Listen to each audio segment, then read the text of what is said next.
Hello students, how are you? Hope you are well. Students, आज हम आपकी Hindi grammar जो बुक है उसका पार्ट नंबर 3 करेंगे, जो है संख्या, पेज नंबर 20 से 25। सो कम विद मी, शुरू करते हैं। पार्ट नंबर 3 संख्या। देखिए बच्चों, यहाँ पर ये आपका चैप्टर नंबर 3 संख्या।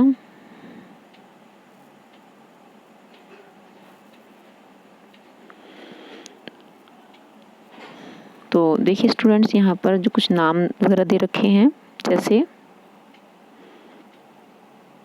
हम रीड करते हैं इसे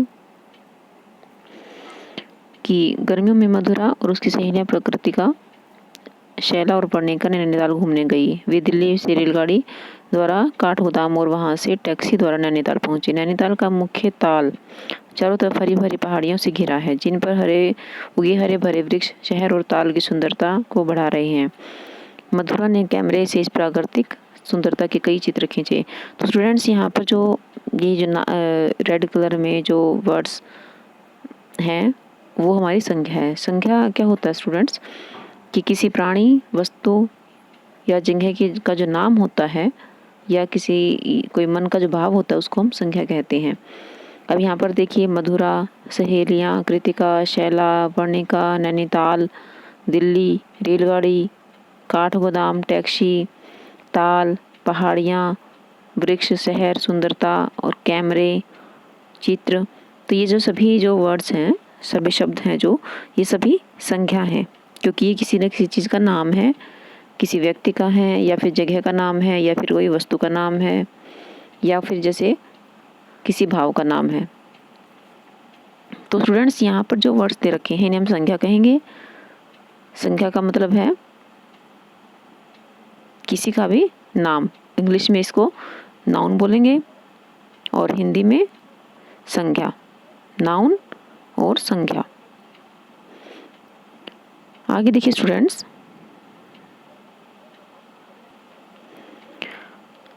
नेक्स्ट पेज पर है स्टूडेंट्स। अब यहाँ पर देखिए, जैसे प्राणियों के नाम हैं, जैसे मधुरा, कृतिका, शैला, वर्णिका जगह के नाम हो गए। नैनीताल, दिल्ली, काठगोदाम, शहर, पहाड़ियाँ, ताल, ऐसे ही वस्तु के नाम हैं और भाव के नाम हो गए, जैसे गर्मी और सुंदरता। तो फ्रेंड्स, ये हमारे अलग अलग जो नाम दे रखे हैं इन्हें हम संख्या कहेंगे। आगे जो संख्या के जो प्रकार हैं वो कितने होते हैं, तो संख्या 3 प्रकार की होती है।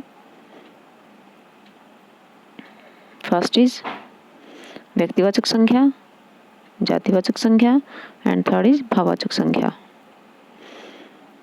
अब व्यक्तिवाचक जो संख्या है उसमें क्या है स्टूडेंट्स, कि विशेष व्यक्ति, वस्तु या स्थान के बारे में बोले जाने वाले जो शब्द होते हैं, संख्या शब्द होते हैं, उनको व्यक्तिवाचक संख्या कहते हैं। किसी व्यक्ति विशेष के बारे में जो पर्टिकुलर, जो उस व्यक्ति के बारे में जो बात होती है, उसका जो नाम होता है, उसके बारे में अगर कोई बात की जाती है, कोई स्थान होता है या कोई वस्तु होती है, तो उसे व्यक्तिवाचक संख्या कहेंगे। जैसे विशेष व्यक्ति, फर्स्ट इज विशेष व्यक्ति, जैसे महात्मा गांधी, भगत सिंह, रमेश, कनिका। ये देखिए, किसी भी व्यक्ति की जो पर्टिकुलर जो नेम है, जो उनके परमानेंट जो नेम होते हैं, तो वो होता है विशेष व्यक्ति। ऐसे ही विशेष वस्तु है कि रामायण, गीता, गोदान, जो पुस्तक का नाम है गोदान, कुतुब मीनार, ये जगह का नाम हो गया, लाल किला, ये इमारत हो गई, कुतुब मीनार आदि। तो यहाँ पर देखिए, ये जो है वस्तु का कोई नाम है। नीचे है विशेष स्थान। अब स्थान में क्या है, कोई भी जगह, कोलकाता, चेन्नई, हैदराबाद, दिल्ली या सोनीपत या पानीपत, कोई भी जगह हम यहाँ पर ले सकते हैं। तो उसका जो परमानेंट जो सिटी का जो नाम है, तो विशेष स्थान का मतलब वही हुआ कि पर्टिकुलर जो उसका जो नेम है उसके लिए जो वर्ड्स यूज हैं, तो वो होते हैं व्यक्तिवाचक संख्या में हम यूज करेंगे। अब नेक्स्ट में देखिए स्टूडेंट्स कि अब आप सोचेंगे कि गांधी नाम तो एक नहीं कई व्यक्तियों का हो सकता है। यह सही है कि गांधी कई हो सकते हैं, बट स्टूडेंट्स क्या होता है कि पर जो नाम हो एक होने से सभी व्यक्ति तो एक जैसे नहीं हो जाते। कि जो गांधी जी थे अब उनका नाम तो किसी का भी हो सकता है, अब भी हैं, लेकिन सिर्फ नाम होने से वो गांधी जी नहीं बन जाएंगे। तो ये यहाँ पर बताया गया है कि वो जो विशेष व्यक्ति का जो नाम होता है उसी को हम व्यक्ति विशेष व्यक्तिवाचक संज्ञा का रूप देंगे। हर व्यक्ति अलग अलग होता है और यह व्यक्तिवाचक संज्ञा ही होगी। ओके, नेक्स्ट देखिए। नेक्स्ट है स्टूडेंट्स जातिवाचक संज्ञा।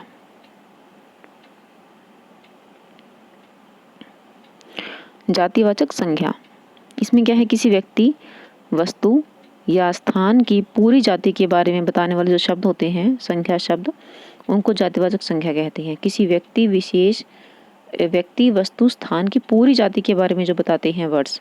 जैसे अब एक व्यक्ति है तो उसके बारे में देखिए किसान।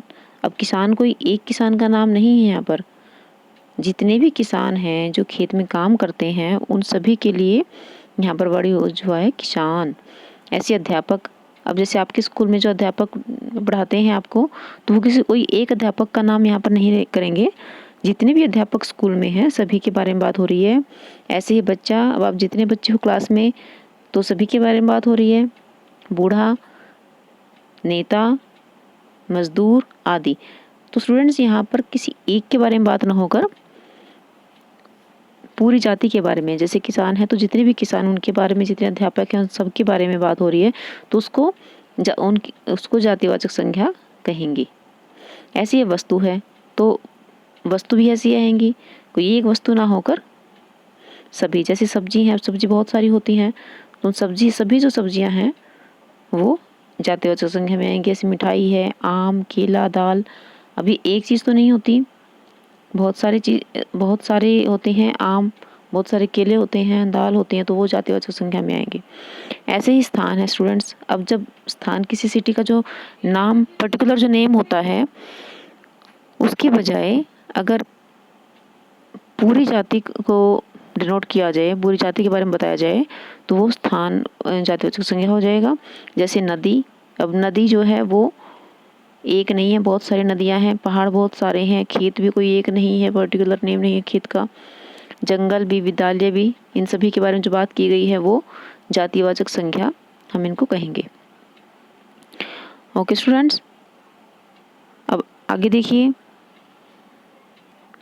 आगे यह भी जाने कि आम के लिए कह सकते हैं कि वह तो एक विशेष फल का नाम है। आम बहुत प्रकार के होते हैं और उनके विशेष नाम भी होते हैं। यहाँ एक विशेष आम की बात नहीं की जा सकती, इसलिए उसे जातिवाचक संज्ञा ही कहेंगे। ओके स्टूडेंट्स, कि किसी एक के बारे में बात ना होकर जितने भी आम हैं, जितने भी वो सब्जी, मिठाई, केला, जो कुछ भी है, तो उसके बारे में, सभी चीज़ों के बारे में बात हो रही है। जितने भी उनकी जो पूरी जाति है, आम जाति है, केला की जाति है, या कोई सब्जी, जितनी भी सब्जियां होती हैं, तो हम वो चाहे घिया है, आलू है, हम उनको सब्जी ही बोलेंगे। ओके, तो उसे हम जातिवाचक संज्ञा कहेंगे। नेक्स्ट देखिए स्टूडेंट्स, नेक्स्ट है भाववाचक संज्ञा। भाववाचक संज्ञा किसी भी चीज का जो भाव होता है उसके बारे में बात करेंगे। अब यहाँ देखिए, इसके अतिरिक्त कुछ संज्ञाएं न जातिवाचक होती हैं न व्यक्तिवाचक। ना तो जातिवाचक होंगी न ही व्यक्तिवाचक होंगी, वे दिखाई नहीं देती हैं। ऐसी जो संज्ञाएं होती हैं वो दिखाई नहीं देंगी, न ही हम उन्हें छू सकते हैं, उन्हें छू भी नहीं सकते हैं, हम उन्हें सिर्फ महसूस कर सकते हैं, इसलिए उन्हें भाववाचक संज्ञा कहा जाता है। सिर्फ भाव होता है, मन के हमारे जो भाव होते हैं उनको भाववाचक संज्ञा कहेंगे। जैसे मिठास, गर्मी, बचपन, सुंदरता, ईमानदारी, पढ़ाई आदि। अब देखिए, मिठास को हम देख नहीं सकते, सिर्फ महसूस कर सकते हैं, उसको टेस्ट कर सकते हैं। तो जब हम कोई चीज़ खाएंगे, मीठी चीज़ खाते हैं, तो हमारे अंदर ये भाव आता है कि मीठी चीज़ हमने खाई है, हमें एहसास होता है उस चीज़ का। हमें गर्मी लगती है तो हमें उसको, गर्मी को देख नहीं सकते, सिर्फ उसको हम फील कर सकते हैं कि हमें गर्मी लग रही है। ऐसे ही बचपन है कि हमने बचपन जिया। ईमानदारी, सुंदरता, ये सभी जो चीज़ें होते हैं, ना हम छू सकते हैं इन्हें, ना हम इन्हें देख सकते हैं, सिर्फ महसूस कर सकते हैं। तो ऐसे जो वर्ड्स होते हैं उनको भाववाचक संज्ञा कहेंगे। ओके, आगे देखिए, अब यहाँ पर देखो स्टूडेंट्स कि भाववाचक संख्या शब्दों की रचना। निम्नलिखित शब्दों से भाववाचक संख्या शब्द बनाए जा सकते हैं। जैसे बच्चा है तो बचपन, बूढ़ा बुढ़ापा, माँ ममता, सुंदर सुंदरता, भला भलाई। ऐसे यहाँ पर दे रखे हैं ये कुछ वर्ड्स, यहाँ पर कुछ वर्ड्स यहाँ दे रखे हैं। तो स्टूडेंट्स देखिए नीचे, अब हमने क्या सीखा है कि किसी प्राणी, वस्तु, जगह के नाम या मन के भाव को संज्ञा कहते हैं। और संख्या के जो भेद 3 होते हैं, व्यक्तिवाचक संख्या, जातिवाचक संख्या और भाववाचक संख्या। भाववाचक संख्या शब्द की रचना कई और शब्दों से की जा सकती है, जैसे सुंदर से सुंदरता, गर्म से गर्मी। ओके, आगे देखिए स्टूडेंट्स।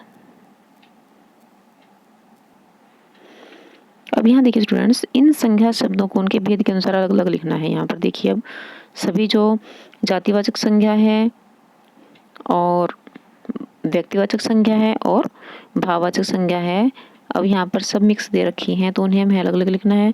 अब व्यक्तिवाचक संज्ञा में क्या आएगा, किसी भी चीज़ का जो पर्टिकुलर जो नेम आएगा वो यहाँ पर आएगा। जातिवाचक में क्या आएगा कि जो वस्तुएं हैं या किसी व्यक्ति वस्तु का जो पूरी जाति के को डिनोट करती है, पूरी जाति के बारे में उस चीज़ को बताएगी, तो वो जातिवाचक संज्ञा हो जाएगी। और भाव में जो मन के जो भाव होते हैं हमारे, जिन्हें हम फील कर सकते हैं, वो चीज़ें यहाँ पर आएंगी। जैसे घबराहट, पेंसिलें, खुशी, पौधा, यमुना, सूर्य, तारे, दया, भारत, गुलाब जामुन, रिहाना, मिठास, खुशबू, हिमालय और मैदान। अब इन चीज़ों में से हमें यहाँ पर सेपरेट करनी है सभी चीज़ें। अब व्यक्ति में क्या आ सकता है, घबराहट नहीं है, घबराहट आएगा, इसमें आ गया हमारा। और पेंसिलें अब इसमें आ गई हैं। और खुशी हमारी हम देख नहीं सकते, तो यहाँ पर हमें खुशी हम लिखेंगे भाववाचक संख्या में। पौधा भी कोई एक नहीं हो सकता, बहुत सारे पौधे होते हैं, छोटे बड़े पौधे हमारे आ जाएंगे जातिवाचक संख्या में। अब यमुना अब देखिए, यमुना नदी है लेकिन उसका नाम यमुना है, जबकि नदियाँ बहुत सारी होती हैं लेकिन यमुना तो नदी का जो नाम है वो एक ही है, तो यमुना हमारा आ जाएगा व्यक्तिवाचक संज्ञा में। सूर्य भी सिर्फ एक ही है, वो भी व्यक्तिवाचक संज्ञा में आ जाएगा।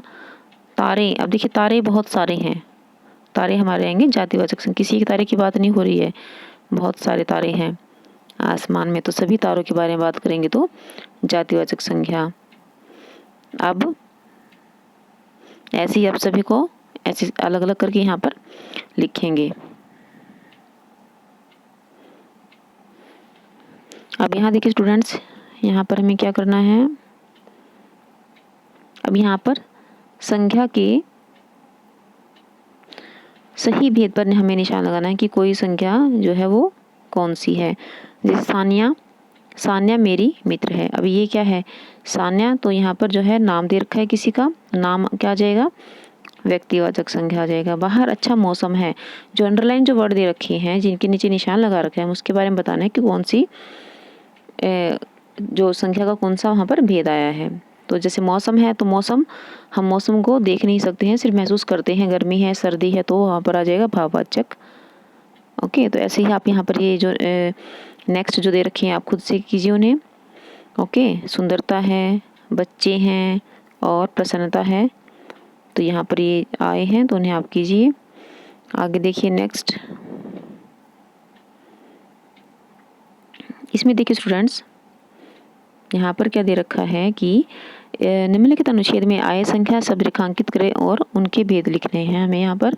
तो जैसे अक्षत घर के बगीचे में बैठा हुआ था, आकाश में काले बादल छाए हुए थे, पक्षी उड़ रहे थे, उसने सोचा काश में पक्षी होकर प्रकृति की सुंदरता का आनंद लेता। तो यहाँ पर बच्चे जो भी हमें नाम दे रखे हैं, चाहे वो किसी व्यक्ति का है, स्थान का है, या कोई भाव का नाम है, या कोई स्थान का नाम है, वस्तु का नाम है, तो उसको हमें यहाँ पर लिखना है। और उसके सामने फिर उसकी जो भेद है संख्या के, उसके बारे में यहाँ पर हमें लिखना है। ओके, ये आप खुद से कीजिए, आपकी प्रैक्टिस के लिए है यहाँ पर ये, ताकि आप अपने जो पीछे जो संख्या के बारे में बताया गया है वहाँ से आप अच्छे से समझकर वीडियो से, और फिर यहाँ पर आप इसको अच्छे से करेंगे, ताकि आपको समझ भी आ जाएगा और आपकी प्रैक्टिस भी हो जाएगी। नेक्स्ट देखिए स्टूडेंट्स, यहाँ पर क्या है, कि इन शब्दों से भाववाचक संख्या शब्द बनाकर लिखें। अब यहाँ पर जो है, जो हमने भाववाचक संख्या जो पढ़ी थी उसके बारे में बताया गया है। देखिए, भला का भलाई बन जाएगा, चौड़ा है चौड़ाई बन जाएगा, ऊंचा ऊंचाई, खट्टा खटास, मीठा मिठास, सुंदर सुंदरता, उदार उदारता, पशु पशुता, मनुष्य मनुष्यता, वीर वीरता, खेल खेलना, दौड़ना दौड़, बढ़ना पढ़ाई, चढ़ना चढ़ाई, सिलना सिलाई। तो इनके आप यहाँ पर लिखेंगे और उनको लर्न भी करेंगे। ओके, यहाँ पर आप भाववाचक संख्या बनाएंगे इनकी। अब नीचे कुछ हमें चित्र दे रखे हैं। तबला है, लालटेन है, दिया है या दीपक हम बोल सकते हैं। यहाँ पर फूल दे रखा है और यहाँ पर नदी दे रखी है, नहर या नदी। तो इनके बारे में आप यहाँ पर लिखेंगे। ओके, जैसे यहाँ पर अब तबला बन गया है ये। अब यहाँ पर ये लालटेन है तो यहाँ पर लालटेन बन जाएगी। ओके, यहाँ पर दीपक बन जाएगा। ये कमल का फूल है तो यहाँ पर कमल बन जाएगा। ओके स्टूडेंट्स, ये लड़का है तो यहाँ पर लड़का बन जाएगा नीचे। तो इन्हें आप यहाँ पर फिल कीजिए अपनी बुक्स में और अच्छे से इस चैप्टर को पढ़कर और वीडियो से अच्छी तरह इसको समझकर आप नोटबुक में और बुक में इसको कंप्लीट कीजिए। Okay students.